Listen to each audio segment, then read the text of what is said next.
السلام علیکم ناظرین، آج تھانہ رمنا کے قریب G11 سیکٹر اسلام آباد میں ایک واقعہ پیش آیا جس کی ویڈیو آپ دیکھ رہے ہیں۔ یہ گاڑی پر فائرنگ ہوئی تھانہ رمنا کے بالکل قریب یہ ایریا ہے جہاں پر اس گاڑی پر فائرنگ کی گئی، اور آپ گاڑی کی صورتحال دیکھیں کہ گاڑی کو کس طرح سے نقصان پہنچایا گیا اور گاڑی میں موجود افراد کو فائرنگ کر کے شدید زخمی کر دیا گیا، اور پولیس موقع پر پہنچ کر انہوں نے اس جگہ کو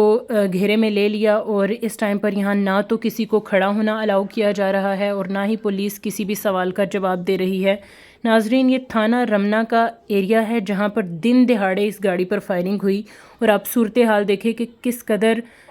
جانی اور مالی نقصان ہوا ہے۔ گاڑی کی صورتحال دیکھ کر آپ اس چیز کا اندازہ لگا لیں، اور گاڑی کے اندر موجود افراد کو شدید زخمی کیا گیا، فوری طور پر ان کو پمس ہسپتال میں منتقل کیا گیا ہے۔ گاڑی کی نمبر پلیٹس فوراً جو ہے وہ پولیس کی طرف سے اتار دی گئیں۔ آپ اس کی نمبر پلیٹ کے پاس یہ بھی دیکھ سکتے ہیں کہ مار خور کا نشان تھا،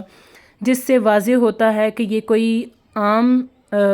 گاڑی یا عام لوگ نہیں تھے جن پر فائرنگ ہوئی ہے۔ یہ کوئی ہائی پروفائل کیس ہی لگتا ہے کہ پولیس نے موقع پر پہنچتے ہی گاڑی کی نمبر پلیٹس اتاری ہیں، اور پولیس کسی بھی قسم کا نہ تو کوئی جواب دے رہی ہے، نہ ہی کسی کو یہاں پر کھڑا ہونے کی اجازت ہے۔ لیکن آپ اس چیز کا اندازہ لگا لیں کہ دن دہاڑے